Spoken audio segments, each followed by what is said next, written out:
Hello friends, good morning. Today we will read the chapter that's name is Helen Keller. आज जो हम लोग chapter पढ़ेंगे उसका नाम क्या है? Helen Keller. So let's begin the chapter. It was the summer of 1880 यानी 1880 के गर्मी का समय था.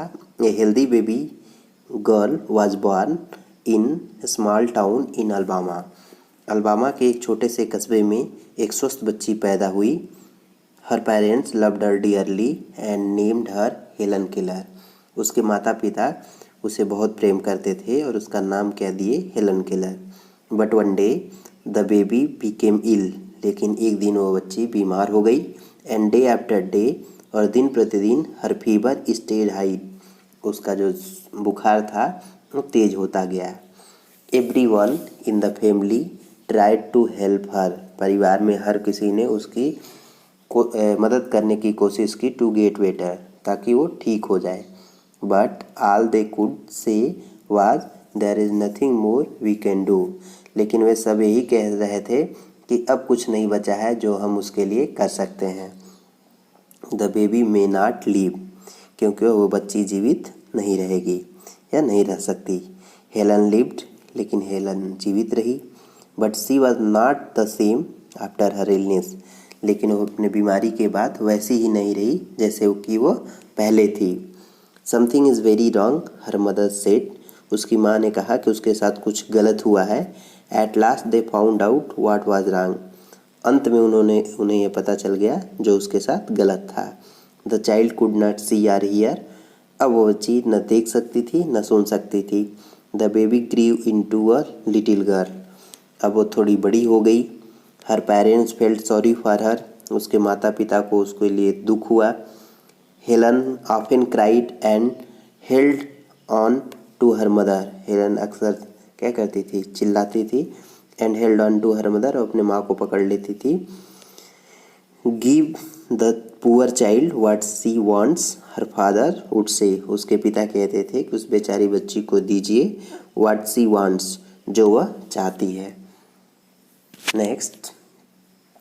नेक्स्ट हम ये देखते हैं कि दो हेलन कुड नॉट हियर और सी. यद्यप हेलन कुछ देख नहीं सकती थी, सुन नहीं सकती थी.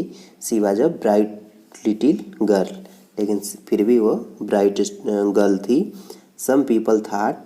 कुछ लोग सोचते थे Helen could not learn anything. Helen कुछ सीख नहीं सकती है. Her mother did not agree. लेकिन उसकी माँ सहमत नहीं हुई. Helen is very smart. उसने कहा हेलन बहुत ही स्मार्ट है. She said and added. उसने कहा और जोड़ा. The problem is how can we reach her. समस्या ये है कि हम उस तक कैसे पहुँचें. She is locked up inside herself. क्योंकि अपने आप में वो लॉक हो चुकी है. ना देख सकती है, ना सुन सकती है. अब हमें ये समाधान ढूंढना होगा कि हम उसको उस तक अपनी बात कैसे पहुंचा सकते हैं. वो सीख सकती है. उसकी माँ ऐसे कहती है. वो बहुत ही पॉजिटिव तरीके से सोचती है. Helen began to grow wild. अब हेलन जो है असभ्य होने लगी. She would not let anyone come her here. वो किसी को अपना बाल कंघी नहीं करने दे रही थी. And her clothes. और जो उसके कपड़े थे वर ऑलवेज डर्टी. वो हमेशा गंदे थे. सी वॉज ऑफन एंग्री. वो अक्सर नाराज रहती थी. समटाइम्स सी इवन ले ऑन द फ्लोर. कभी कभी तो वो फ्लोर पे लेट जाती थी. And kicked her feet. और अपने पैर को क्या करती थी? चलाती थी. मीन्स पैर पटकती थी. Her parents thought that. उसके माता पिता ने सोचा कि they should find a teacher for her. कि उसके लिए उन्हें एक टीचर ढूंढना चाहिए. Miss Sullivan a young teacher agreed to help Helen to learn to see the world. Miss Sullivan एक नौजवान शिक्षिका थी जो सहमत हो गई कि उसकी मदद करेंगी सीखने में.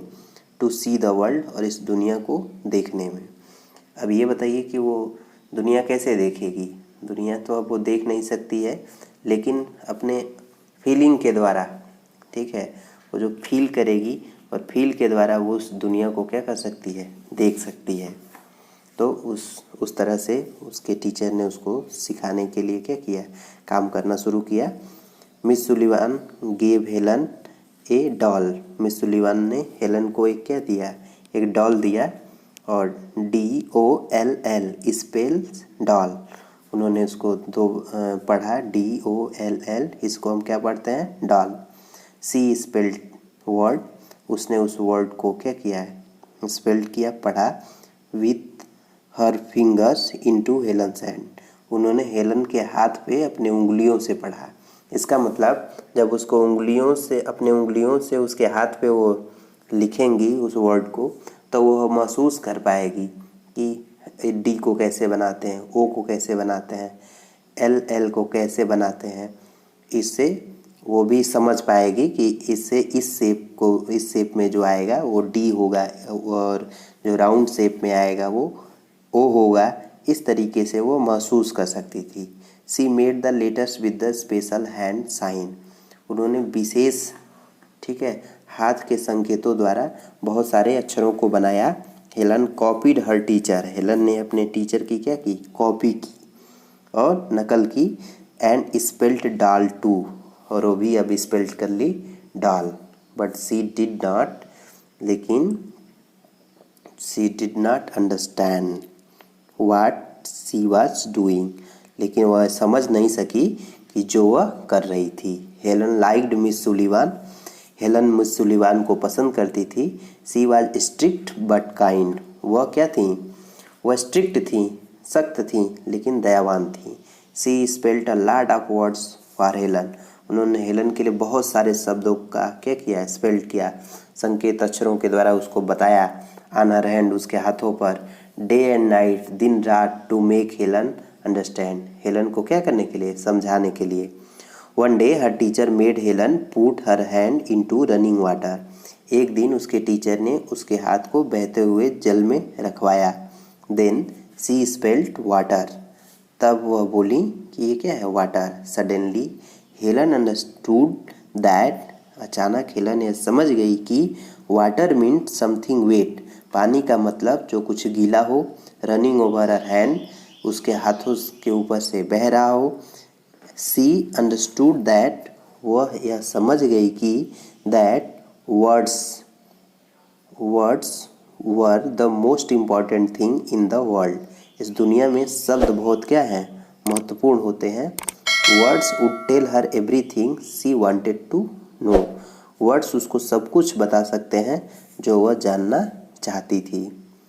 अब यहाँ पे न्यू वर्ड्स दिया गया है, क्या न्यू वर्ड्स में दिया गया डियरली, डियरली का मतलब प्री, इलनेस मीन्स बीमारी, एग्रीड मीन्स सहमत होना और इम्पोर्टेंट मीन्स महत्वपूर्ण। अब नेक्स्ट आप देख सकते हैं जैसे कि इस पिक्चर में दिखाया गया है कि हेलन किस तरह से अपने हाथ को क्या करती है बहते हुए जल में रखती है और रख के वो महसूस कर रही है कि पानी गीले होते हैं और उसके हाथ के ऊपर से क्या करते हैं बहते हैं। तो फ्रेंड्स, इस चैप्टर से हमें मोरल ऑफ द स्टोरी हमें ये पता चलता है कि विपरीत परिस्थिति में हमें क्या नहीं करना चाहिए, हमें किसी को कम नहीं आंकना चाहिए। जैसे कि हेलन अब गूंगी है, बहरी है, तो वो कुछ नहीं कर सकती, बल्कि हमें ये देखना चाहिए कि इसको कौन सिखा सकता है, इसको कौन बता सकता है और ये भी कुछ सीख सकती है और ठीक है, और सामान्य बच्चों की तरह से वो सीख सकती है। तो इसका मतलब ये है कि we should have respect for everyone, हमें हर किसी के लिए सम्मान होना चाहिए, चाहे वो विशेष आवश्यकता वाला बालक ही क्यों न हो, यानी वो भी क्या कर सकता है सीख सकता है। तो friends, watch this video and read your chapter, and after reading note the new word. Soon we will meet you with the question answer related to this chapter. Thank you for watching this video.